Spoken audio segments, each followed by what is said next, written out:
Then that Yeah. gets scrapped because of the COVID outbreak.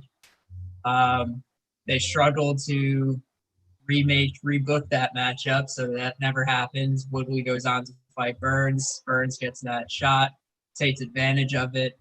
Edwards is left with nobody. He tries to call out some of the top guys. Masvidal went and fought Usman, Covington. They never worked out a fight there. And he apparently Leon didn't want to fight Wonder Boy. I watched an interview with Ariel Helwani. Yeah, I know. He didn't want Wonder Boy. He was never offered Jeff Neal, and now he finds himself fighting an unranked guy who's going to be fighting in his 4th UFC fight. Crazy. Right. If you're Leon Edwards, yeah, and then just based on that, if you're Leon Edwards, yeah, who would you rather fight more, Wonder Boy, yeah, or Jeff Neal? If you're Leon Edwards, I think I'd rather fight Wonder Boy if I'm Leon. Yeah. I think Jeff Neal's a high risk, lower reward type of fight. And Leon said that fighting Wonder Boy, he didn't see how that would really benefit his argument for fighting for the title. He said that Wonder Boy wouldn't do that for him. So for whatever reason, but now he finds himself fighting Khamzat. But he says that with a win over Khamzat, he's been promised all but promised a title shot in the UFC. Bro, I mean, going back here to what you were saying about how this all started, right, back in March, back in the early days when COVID was just starting to be a thorn in our ass. Leon Edwards, Tyron Woodley, Colby Covington, and Jorge Masvidal, yeah, were in like a fatal 4-way professional wrestling world war, yeah, and it was going off, bro, on social media to the point where we were thinking, all right, cool, Tyron Woodley will fight Leon Edwards, Colby Covington will fight Jorge Masvidal, and that's how people were thinking back in that day. And then just like you said, I mean, shit just hit the fan, and it didn't work out like that. So you're gonna see someone get screwed from March till now. And it was Leon. Woodley fought twice, lost twice. Burns fought. Now he's gonna be fighting Usman, so we think still. Covington fought, he beat Woodley. Masvidal fought, got that title shot. Didn't work out for him. Edwards is here, hasn't fought since July of 2019, I think. Yeah, bro. He fought Rafael dos Anjos, man, last time out. Yeah. July 2019, man. Beat his ass. It'll be like a year and a half when he fights Khamzat in December. So if you're coming into that fight and you're Leon Edwards, you're on an 8-fight win streak, yeah. Khamzat Chimaev, yeah, bro, is perhaps, I don't know how to describe this guy, yeah. So you come into your UFC debut, UFC Fight Island, the first 2 UFC Fight Islands, yeah. You beat 2 guys in 2 nights. 10 days. 10 days is bro, it's amazing. Yeah. And then you come in, and then Gerald Meerschaert is perhaps his first real test, right? And I don't know what happened to Gerald, man. I felt so bad. I don't know what happened. He looked like he was beat before the fight even started. Fucking hell, man. He looked so cool going in. And you would think a veteran like Gerald Meerschaert, bro, one of the toughest guys in the world, would keep his composure, right? But he comes in and he gets knocked out, bro. Yeah. If you're Leon going into this fight, it's I don't know. We'll see. He says that he's watched all of Khamzat's wrestling fights, all of his Brave fights before coming to the UFC, and he says that he's starting to figure him out and he'll have a good game plan. I think Khamzat definitely won't steamroll Leon like he steamrolled his first 3 opponents. I believe Khamzat's a slight favorite right now in the odds makers' eyes, which is crazy. Yeah, bro, I saw that. Jesus. Do you know what the odds are, like officially? I think last time I looked, it was a slight favorite. Like he's minus 150. Hamzat, something like that. Oh my god, minus 150 favorite. Imagine how much money you could win now if Hamza Chimaev actually won that fight. That'd be crazy. Like, that'd be nuts. All Yeah, right, look. if you think about 1 second on Hamzat, last thing, if he beats Edwards, where does he go from there? Oh, I'll say He's got to fight another top guy, right? Yeah, I'd say he gets ranked after that, bro. And Definitely. look at Yuri Prohaska, bro. The guy came into his UFC debut, yeah, beat Volkan Ozdemir, who was like ranked number 5, 6, yeah, and the same thing I think is gonna happen to Kamzat, bro. He's gonna come in like a savage, probably beat. I don't know if he's gonna beat Leon or not, but yeah, definitely top 10. He's looking top 10 straight up. Yeah, crazy. Who are you picking, Ryan? Early on, man. Come on. Early picks. Leon. Early on, I'm gonna take Leon Edwards early on, especially if he's an underdog. If I'm betting, Yeah. Leon Edwards is a dog going against a guy in his 4th UFC fight. I think you gotta take those odds, but I don't know. I think it's gonna be a close fight because Hamzat's definitely gonna be a legit contender. Straight up. I'll take Leon Edwards too, man. I'll say Leon's too good to lose this fight. I think, bro, if he wants to maintain his number 4 rank, and if he wants to say, all right, cool, you guys didn't give me a shot before, but I'm gonna show you why you need to give me a shot now. Yeah, I think Leon Edwards is that kind of guy to go on a mission and then do business bro. Yeah, it'll be interesting to see how Hamzat handles if the fight goes into like the 3rd, 4th round. Yeah. Is that a main event? I believe it is, right? I think so. Yeah. So main event. Yeah, main event. Yeah, December 19th, main event. So it'll be interesting to see how he handles that. If Leon has answers for his first game plan, his plan B, his plan C. We'll see. Straight up, bro, and that brings me to a follow up here, Ryan. Yeah, if we could link 2 shits here, bro. Yeah, is if you look at rankings, yeah, bro. Yeah, and you look at the whole ranking system, right? It just makes me think that, and this is not just like one instant, yeah, bro. It makes me think that the ranking system is going downhill. That it's not, it doesn't mean as much to be ranked number 5 or number 4, 3, 2, or 1 as it did previously, as it did say 5, 6 years ago. You know, with Leon Edwards being your number 4 guy, right? Matchmaking should be easy, yeah. But and with you know, Charles Oliveira, Dan Hooker, the whole lightweight rankings as well. The same thing, bro. Yeah, you bring in Michael Chandler, and all of a sudden, and you bring back Conor McGregor, and all of a sudden, shit just, you know, it changes. The whole landscape does. Yeah. What do you think, Ryan? Do you think the ranking system means the same, or do you think like it's gone downhill? I definitely think it's becoming less and less legitimate as like the especially these last couple of years. You're seeing a lot of guys burst onto the scene and make names for themselves as unranked fighters. I mean, O'Malley's still unranked, right? I believe. And Hamzat's unranked. Kevin Holland's unranked, fighting Jack Hermanson.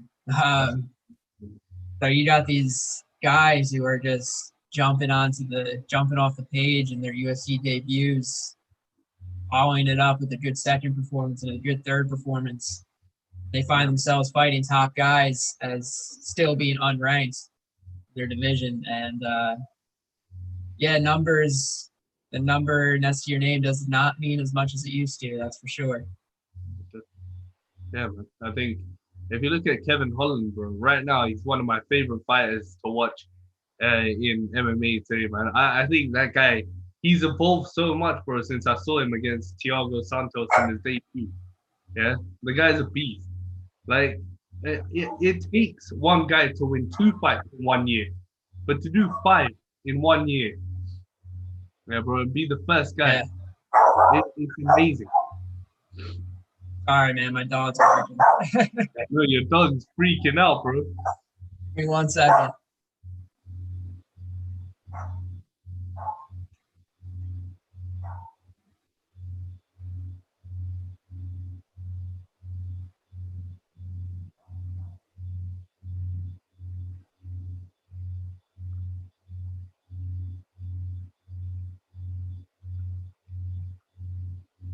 All right, man. Doing this in the house. I don't have a studio yet, you know? That's all right, bro. Yeah, me too. I'm in the house. Yeah. That's Got a lot of variables in here. Yeah, bro. Nah, Kevin Holland right now, bro. It's hard for a guy to even do 2 in a row, but to do 5 in 1 year, bro, it's amazing.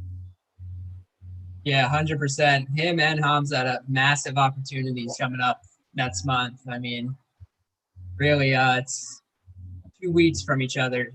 Holland fights Jack Hermanson on the 5th, and Yeah. Hamza is taking on Leon on the 19th, as we discussed. Massive opportunities for these guys. And right for that, yeah, I want to just talk about that sort of confrontation between Kevin Holland and Israel Adesanya, bro, because Holland had a few choice words for Israel, calling him basically a kid. Yeah, he basically just called him out for being immature and said, you know what? Yeah, if you're trying to punk me up, yeah, try to come punk me out to my face. And but if Kevin Holland fought Israel Adesanya, I would pay money to watch that. Yeah, no doubt. I would actually pay money to watch that fight. Definitely, for sure. At Holland's, there's a lot of guys in front of Holland waiting to fight Izzy, and but like Hamza, it'll be interesting to see where he goes if he beats Hermanson. I mean, Hermanson's ranked 4th at middleweight, so he's viewed as one of the next guys if he gets another big win to fight Izzy. So if Holland beats him, he's not going to be too far away. Yeah, straight up. And then you have a title picture if you go 20 pounds up to the light heavyweights. And bro, the light heavyweight division right now is, if you look at, you got 4 contenders, yeah, in my opinion. Yeah. Glover Teixeira, who's probably next. Yeah. Then I said that Dominic Reyes to fight Thiago Santos. And Yuri Prohaska will fight Alexander Rakic. And that's actually, Reyes is fighting Yuri. Reyes is fighting Yuri. Yeah, February 27th. You're shitting me, bro. How do I miss this shit? Honestly, that's why I try. That's gonna be a fun one. There's this guy on Instagram here, Ryan, yeah, and he's a pain in the ass, bro, yeah. So he started following me, right, and he goes follow for follow. So I followed him back, yeah, and the guy copies my stuff, yeah, or he copies everything, yeah. I was like, fuck you, bro, yeah. And but yeah, man, it's like a competition. So who posts shit first? Yeah, who does that first? Who does this first? Yeah. I need to. I don't know how I missed that, but that's gonna be a great fight. That's great right. fight. Yeah.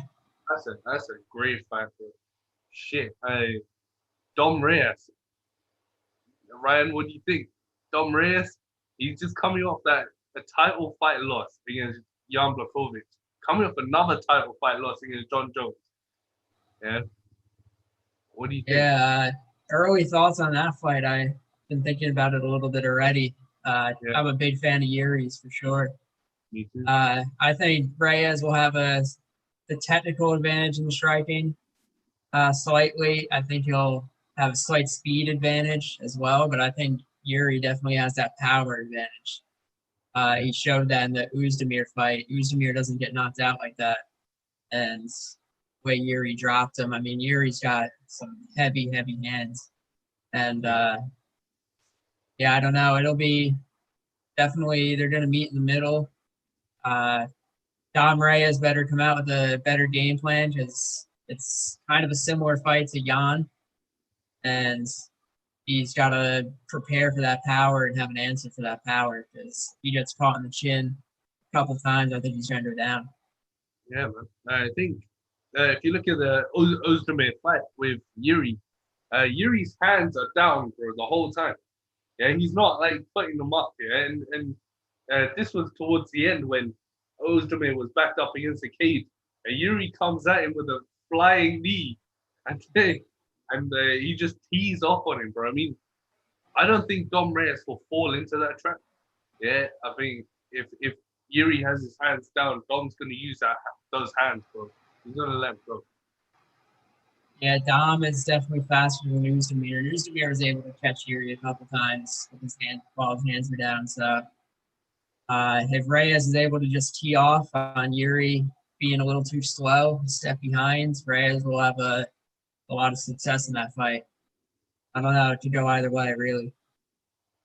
I mean, if you look at Yuri Prohaska, bro, he came into his debut as the rising light heavyweight champ.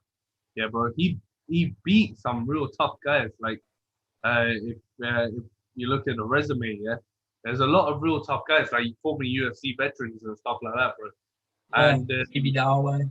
Yeah, CB Dalloway, bro, one of them. And he beat King Mo, yeah, man. And I was impressed with him, man. But bro, against a guy like Dom, I think it's gonna be different. I think he's not gonna fall into that shit or back up the way he does. Against John Jones, Dom was moving forward, bro, the first 3 rounds. Yeah, I think a killer instinct is probably gonna be a difference, man. Yeah, we'll see. I think Yuri is definitely gonna be I don't know. I think he'll be fighting for the belt one day in the sport.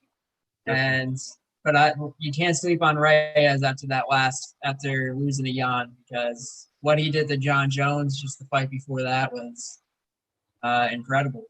He won that fight in my eyes, honestly, and most people's eyes. Yeah, my eyes too, man. And now with the new rankings that come out, yeah, Ryan, in at light heavyweight, Glover Teixeira stands at number 1, and Yuri stands number 5. Yeah, bro. I mean, you've only had one fight in the UFC, and you're already top 5, bro. Yeah, Yuri Prohaska, bro. That's a beast. That's some real shit. Yeah, but I mean, like we said, rankings don't mean as much, and you could get skyrocketed, or you could, start fighting someone unranked. And it's just that simple.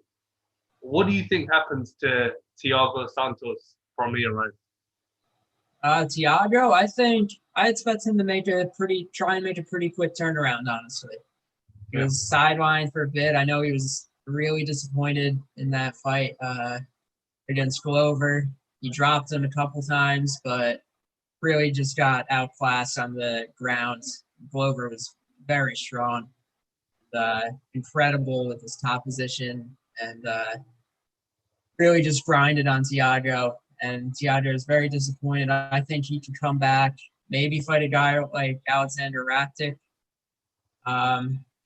You're still looking for a fight. I know if Rakic wants to fight for the belt next, I don't think that's going to happen, though. I think Santos versus Rakic makes a lot of sense, honestly. Then if that fight happens, I see it going the same way that Glover Teixeira and Thiago Santos went. I think what Rakic did to Anthony Smith, yeah, Ryan, was pretty much just grind him out till and pound him out, and that's what he did. Anthony couldn't move for shit because Rakic had him right near the fence. Yeah, he had his arms trapped. He had him in that top position, bro, where you can't move at all, and especially against the fence. So Rakic is a very smart guy. I think he can strike as well. So if he fights Santos, that fight's gonna be the one, bro. That's gonna be a great fight. Rakic should definitely strike for sure. Has knockout power. We'll see if he can take the shot from Santos, though, because we know Glover has an incredible chin and was able to survive 2 heavy shots where he got knocked down and still got his wits about him and was able to take care of Santos on the mat. We'll see if Rakic can take that shot and still keep coming. One of the most deadliest kickers in MMA, bro. Thiago Santos. Jesus. Yeah, and those lunchbox hands that he has. Lunch. Bro, they're like hams, bro. Yeah, Hams. I mean, and then Ryan, I don't know if you caught it, bro, but Corey Anderson made his debut at Bellator, bro, and quite dominantly, if I might add. Yeah, 251. He beat, even though Melvin Manhoef is 45 years old and pretty much looks like a savage himself. Yeah. Corey did that, bro, and he looked refreshed. Yeah, he looked a lot calmer. Yeah, bro, he looked more in control of his game. And the question here, Ryan, is why in the position he was in the UFC, right? So you knocked out Johnny Walker, yeah, bro. You're in basically one of the best forms of any UFC light heavyweight out there, yeah. What do you think made him leave the UFC at that point? yeah. So I don't think Corey Anderson and the UFC really ever had a great relationship. You could see that when they gave him the fight against Johnny Walker, he felt disrespected by that. He felt that he was on another level. He demonstrated that by making quick work of him and what he said afterwards. And then I think his next fight was the one against Jan, correct? Yeah. Yeah, where he fights a guy he already beat and ends up going the other way this time. And yeah, I just think he never felt really respected. I think he's going to end up being champion in Bellator soon. I really do. I think he's going to have a long, successful career over at Bellator. I think I can see him versus Ryan Bader being a fight, bro. Yeah, being a fight to see, man. Or him versus Phil Davis, or him versus Leo Machida. But however you want to really look at that, man, their light heavyweight division is fucking sick. Yeah, well, you could see that. Yeah, straight up. Yeah, man. But do you think, and from like Corey Anderson's time, bro, from the Ultimate Fighter till he actually made his name in the UFC, what did you think of him, bro? Like how he evolved and his style, his attitude. What did you think of Corey Anderson? I always enjoyed watching him fight. Thought he brought pressure, brought power. Every time he stepped into the octagon. I never really pegged him as a champion or a future champion in the UFC. I always kind of, especially when John Jones was there, I just didn't think he was a good match, or Jones was a good matchup for him. Jones isn't a good matchup for most guys, but honestly though, in today's UFC, right here and now, the light heavyweight division, I think he could hang with those guys for sure, like Santos, Teixeira, Rakic, Prohaska, Reyes. I think he'd be right there now. But he showed that he lost to Jan, and that was it. Oh yeah, and I think now with the light heavyweight division being the way it is in the UFC, if Corey Anderson was to come back, you're damn right. You're damn right. I think he would be right there in the top 2, top 3, for sure. No doubts, no doubts. And then Ryan, you wanna move back down 20 pounds, middleweight. What the hell happens, bro? Yeah, because Israel Adesanya said that he's fighting Jan Blachowicz next in 2021. And then you got, and I think that's a personal kick in the balls to John Jones. Yeah, bro. But then you got Robert Whittaker who says, you know what, the title shot's coming to me no matter what, but I'm going to wait. Yeah. And then, and then you got Uriah Hall. Then you got Jack Manson. Then you got Jared Cannonier, who I think after losing to Whittaker might go down and fight Uriah Hall again. I don't know. But what happens to the middleweight division? Yeah, so everything I know on the middleweight division, I still think Izzy goes up and fights Jan. which is obviously going to put the middleweight division on hold. I think he would have stayed had Cannonier beaten Whitaker, and I think Izzy would have fought Cannonier. Dominoes didn't fall that way. Whitaker rematch never really jumped off the page to me, and I know a lot of people. Nobody was really clamoring to see that rematch after the way Izzy dismantled him the first time. Give Whitaker credit though, because he won. He's won twice since, right? 2 good wins over Till and now Till and now Cannonier. Yeah. He definitely could make a case and deserves it. I think Dana White kind of twisted his words saying that he didn't want the fight. He was more just saying that he wasn't ready to fight in like December. He's having a kid. So I think Whitaker might take another fight because that division's going to be on hold for a little while. I think Izzy goes up and fights Jan.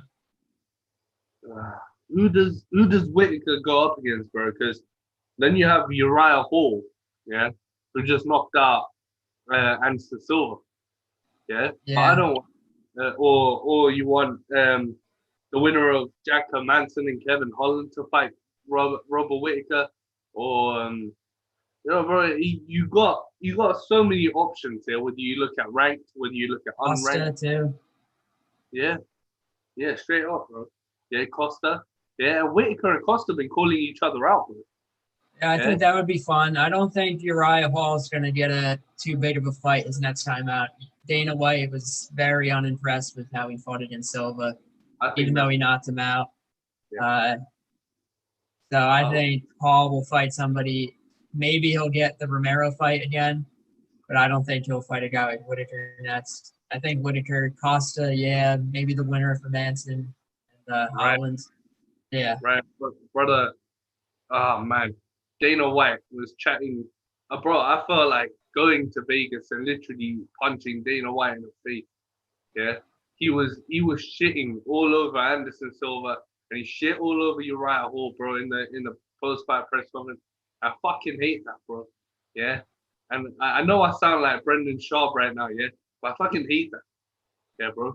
This is some low level. If you're a promoter, bro, and one guy has been in your promotion for 15 years, man, near about, and you think, all right, cool, a legend is about to bow out, end of an era, and he lost his last fight.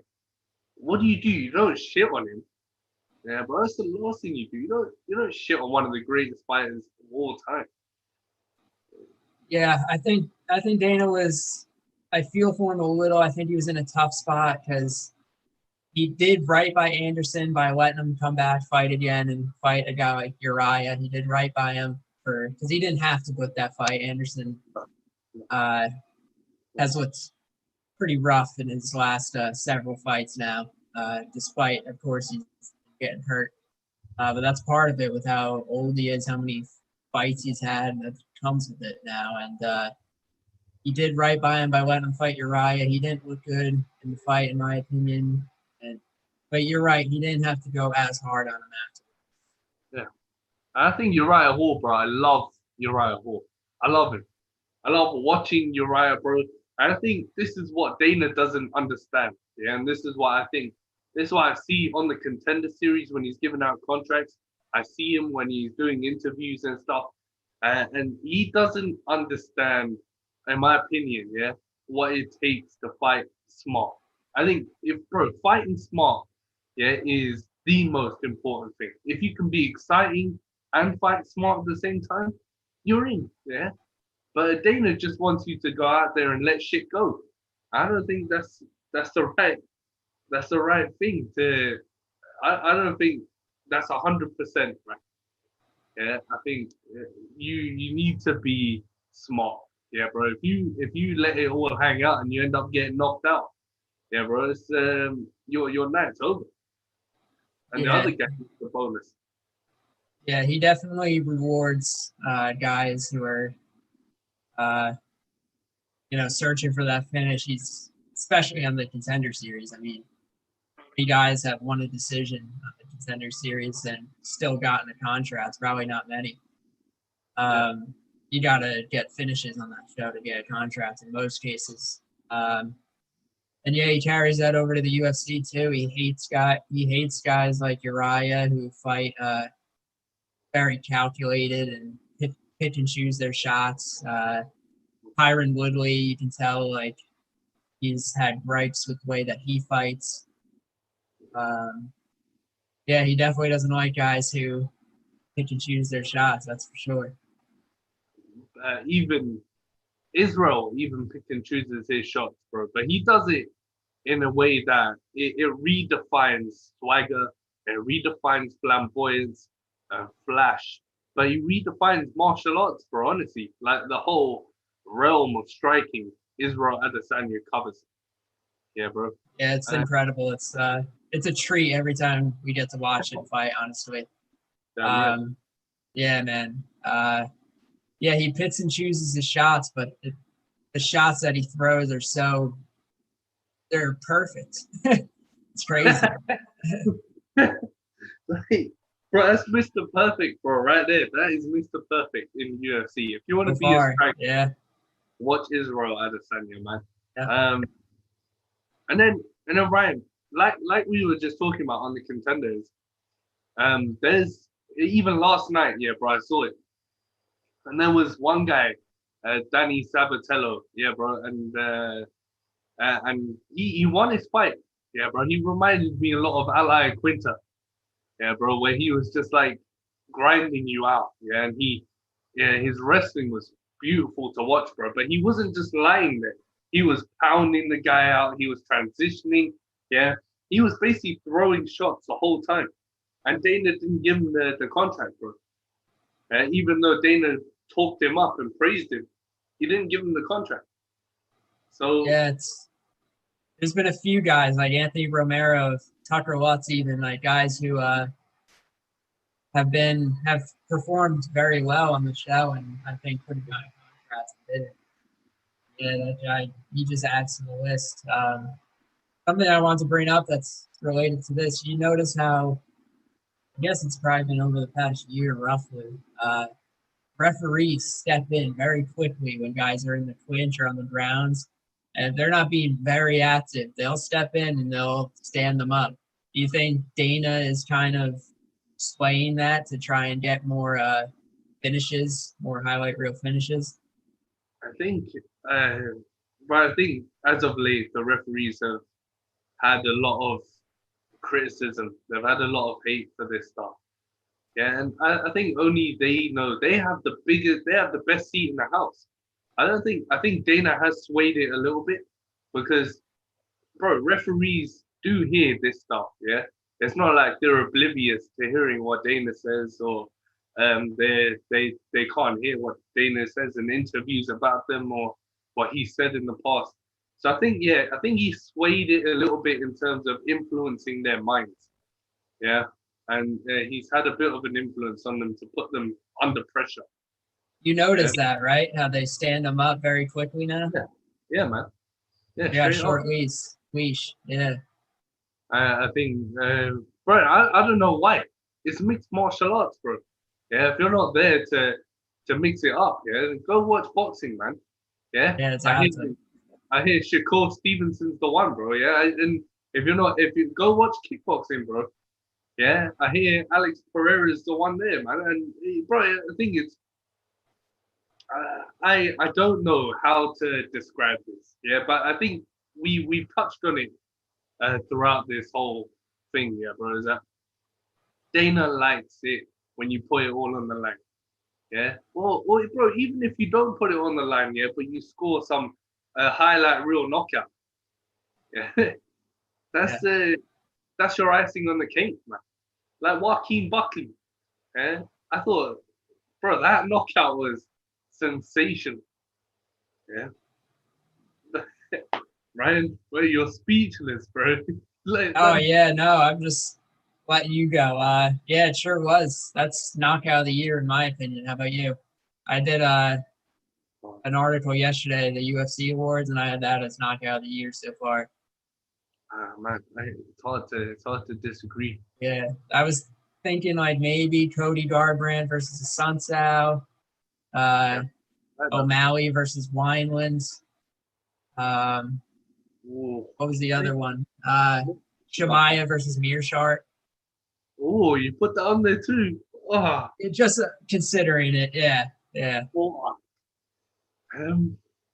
Boy, got me on the spot, bro. We had some good ones. I like Corey Sandhagen versus Marlon Moraes. That was awesome. That was the same card as Buckley, right? Yeah, Buckley, yeah. They main evented that card. And I like, man, bro, that's fuck. Because it's hard to remember just one fight, bro, the whole year, man. We've gone 11 months. I think Buckley might be the one. No lie, yeah. And if we're talking about the whole year, January, yeah, Conor McGregor and Conor with the shoulder. yeah. I hate him as a person, yeah, but as a fighter, yeah, the guy is an animal, yeah, bro. And speaking of Conor, yeah, bro, Conor versus Dustin, number 2, yeah, we're about to throw shit down, UFC 257. But Ryan, if you look at how that shit started, yeah, Conor and Dustin, yeah. So Dustin was pissed off because he wasn't getting the light heavyweight championship shots or big fight. Nothing had been made for it, yeah. And then with Conor, he was looking, all right, cool, I'll come back to fighting in 2021. And then they ended up just meeting in the middle on Twitter. And McGregor was going to do it himself at McGregor Promotion, yeah, at the Dallas Cowboys Stadium. I mean, and then the UFC come in and put it under the spotlight. Yeah, I think for most of that was just a smokescreen, negotiation tactics. If McGregor's fighting, the UFC is going to be a part of it somehow. They can't miss out on that money. And McGregor wanted to fight this year, but they couldn't get that done, so they made it for January. And Poirier wants his money too, so it took a little while to get them to both agree on, I guess, a number. They have. It's going down. And we'll see. Khabib's going to come back, I think. I definitely think Khabib's going to come back. There's been a lot. McGregor wins. Poirier versus Khabib 2 doesn't make any sense to me, really. I mean, you could do it because Poirier would be deserved, but I don't know if Khabib will want that to be his 30th win. Khabib McGregor 2, though, that'd be a lot of fun. I think it depends what Conor shows up, right? Yeah. It depends what Conor shows up. If it's the Conor that fought Khabib the first time, I wouldn't mind, yeah, but that guy was just a walking time bomb, yeah. It was, he just gave up, yeah, bro, later in the fight. Yeah, he didn't train for that fight, yeah, so I think this time around, he's taking it a lot more seriously. And I don't think, when he says, oh, I'm going to retire, I don't take that shit seriously either, man. Who's that, Khabib or Conor? Conor, yeah. Yeah, I never really bought that for a second. Him or John Jones or any Masvidal when he briefly said that. I don't believe any of them. They're gonna come back for the money and fight. Yeah, isn't Conor appeared like he didn't really show up in the Khabib fight and he still lasted longer than Gaethje? Isn't that crazy? yeah, man. I thought Justin Gaethje, bro. Man. I was disappointed. That's all I have to say. Yeah, I didn't think it would be that easy. Neither did I. All right. Just goes to show how amazing Khabib is. Yeah, man. Yeah, definitely. Yeah, and he just played his game. He just played his game, bro. Really. Yeah, he took Gaethje down and he put the pressure on him. And Justin got a few shots, but nothing to sway the fight in his favor, bro. If he had waited, been patient, yeah, bro. Because I think, Ryan, yeah, I'm gonna spitball this now, yeah. I think the perfect way to beat Khabib, yeah, and you gotta watch Tyron Woodley versus Damian Maia to actually throw this into perception, yeah. So That is the perfect technique to beat someone like Khabib. Wait. Just wait for it. And let him come at you, man. Don't start taking the center, yeah, and start being a dickhead. Yeah. Wait a little bit. Yeah. And wait for him to shoot in on you, man. Connor did that, bro. And Connor stuffed like his first takedown. He did, yeah, he did a pretty good job. So yeah, Yeah, that's an interesting game plan. Crazy, because that's like the opposite of what people were saying. People were saying you gotta push to be backwards. You gotta keep. You gotta own the middle of the octagon. yeah. And now you're saying you gotta let him come to you. That's interesting.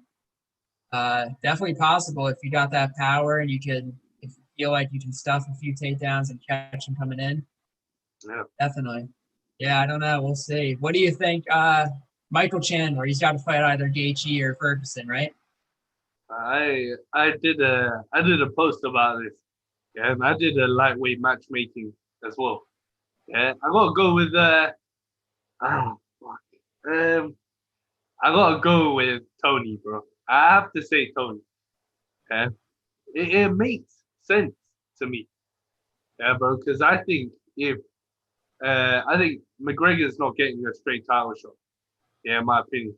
If he beats Poirier, all right, cool. But I think McGregor shouldn't get a straight title shot after he fights Poirier. Yeah, I think what Ferguson does, yeah, is actually not switch that shit. I would put Michael Chandler versus Justin Gaethje, yeah, and I would put Tony Ferguson and Conor McGregor, or Tony Ferguson and the winner of McGregor and Poirier 2, yeah, for the championship. Right? And Yeah, then that's interesting. I don't know. It depends how long Khabib wants to wait because they're definitely not going to strip him. no. They already said that. So there won't be an interim belt. So you got McGregor, Poirier fighting in January. And now you got these three guys, Chandler, Ferguson, Gaethje. So one of them's going to kind of be an odd man out for a little while. Ferguson then I would say has Gaethje. never really jumped towards the idea of fighting Chandler. He's never really shown love towards that idea. So maybe they give it to Gaethje. I would say give Justin a rest. It depends how eager he is, bro. Yeah, to get back in there. Yeah, if he's eager to get back in there, I would say wait until after Poirier McGregor too.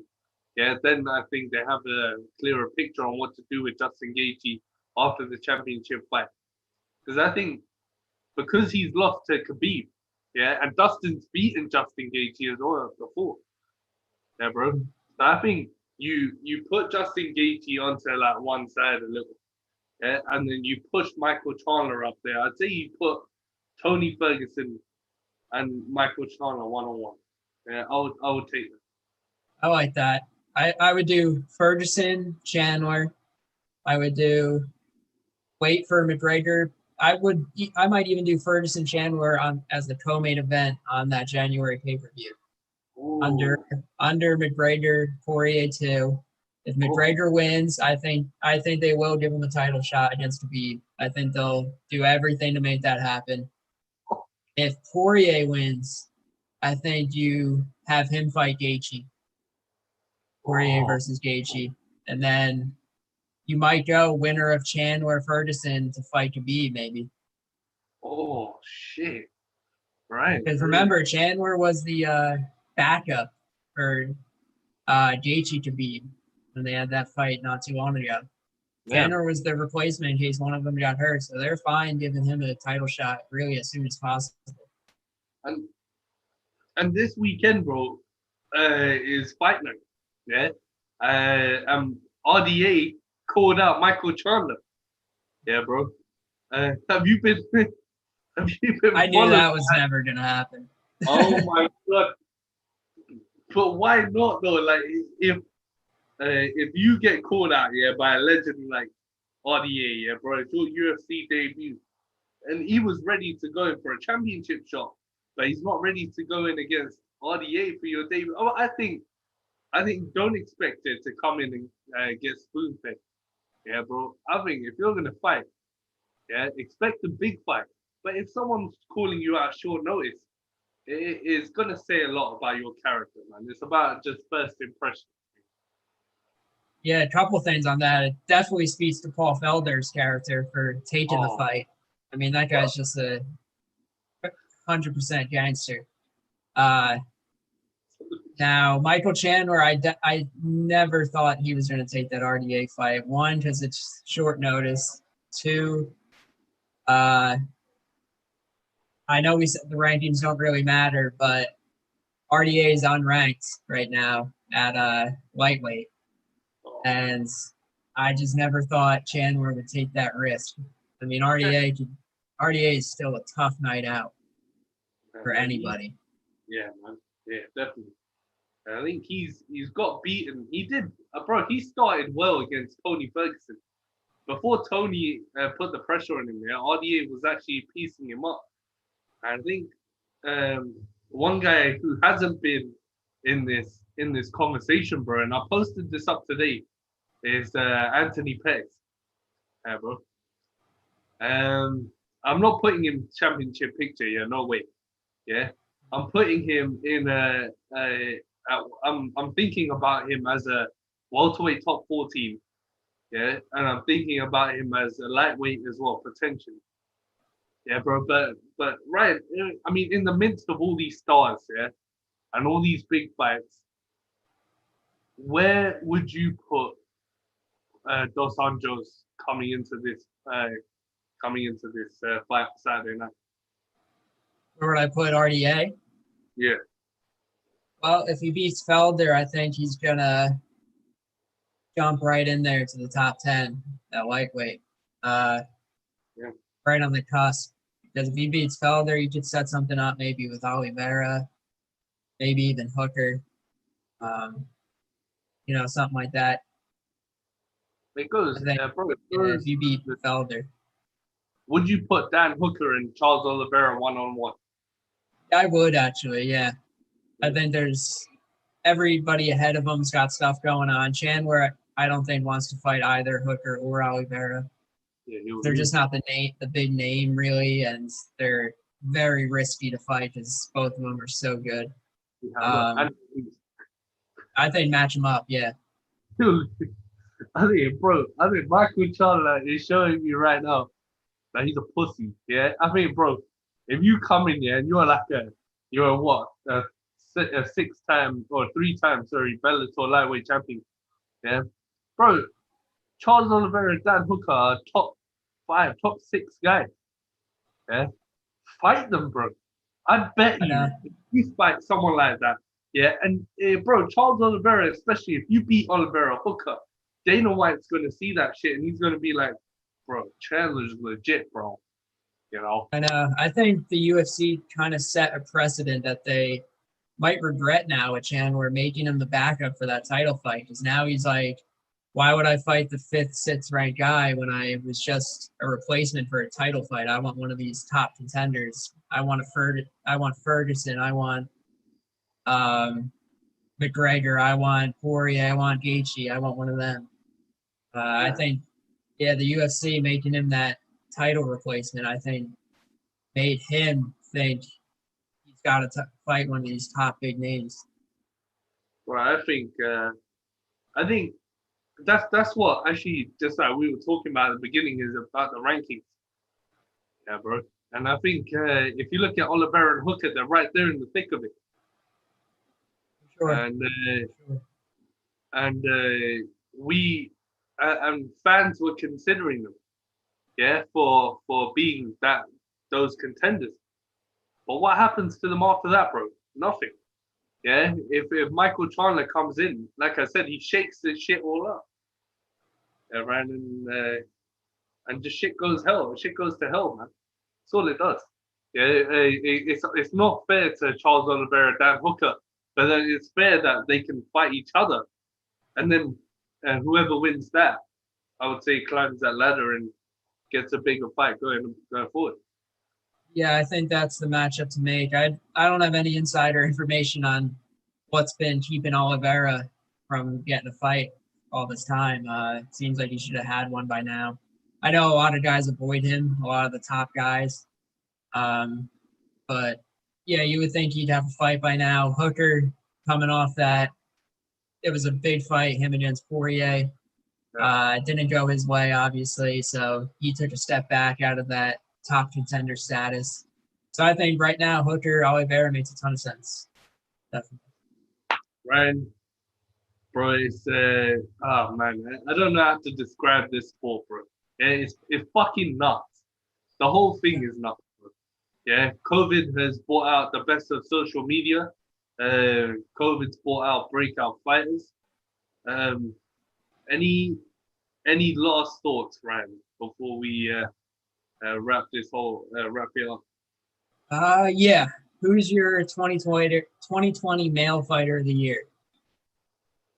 I have to go Israel. 2020. Israel. Israel will be my male fighter of the year. Or Jan. That's who I had. I had Jan. Jan or Israel would be my one of my two. Or Davison Figueiredo. That's right. Yes. If he beats Perez, I think that's a tough argument because 2 wins over Benavidez, both for the technically title fights, and then if he convincingly beats Perez in a week and a half, that's a strong case. That was supposed to be Cody coming in that fight. That's supposed to be right. Cody. Yeah, bro. And Cody comes out. Alex Perez has been training with a good friend of mine, bro, down in California, Johnny Munoz, and so I think he's working on his jiu-jitsu for this fight, bro. Yeah, and I think he's working on a lot of wrestling for this one. I think that's a good idea because Figueiredo, I think he's the most powerful flyweight ever. Oh man, straight up. Yeah, you're gonna want to. I think that's a good strategy. Wrestle him, grind him out, take him down. Yeah. He's got that jiu-jitsu game too, so he's tough. It's gonna be a great fight, man. Fucking no matter the way you look at it, I think Perez is gonna come out the biggest underdog. I think in main event history. If you're asking me, man. Yeah. Also, fight of the year. I go Weili Joanna still. Oh, dang. I would say Weili and Joanna, yeah, bro. That fight was so. What were some of the other ones? Hooker, Poirier was great. Burgos, Emmett was great. I like Burgos, Emmett. I think. Who else did Hooker? There's another. Oh, bro. Yeah, really, I think Weili Joanna was definitely the fight of the year in my opinion. But there were some other great ones. Yeah, so far, bro, that's the fights that have stood out to me. Yeah, Weili and Joanna was the only one, bro, that stood out to me. Yeah. Yeah, straight off. Yeah, bro. Man. Yeah, man, that's it for me. I don't have really anything else. I think we covered pretty much everything. Man, we could cover this shit all day. we can cover this shit all day, every day, bro. Yeah. Yeah, Ryan. Just wait there, my bro. Yeah, I got something for your ass. Yeah, wait there, brother. Yeah? All right.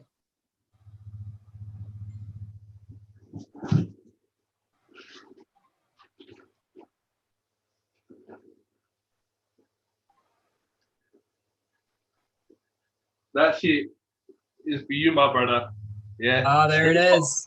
Straight hot off the press, my bro. that is for you, man. That's sick. Yeah. Just PO box me. Just send me your PO box, bro, and I'll send that shit through, man. To you, Will do, man.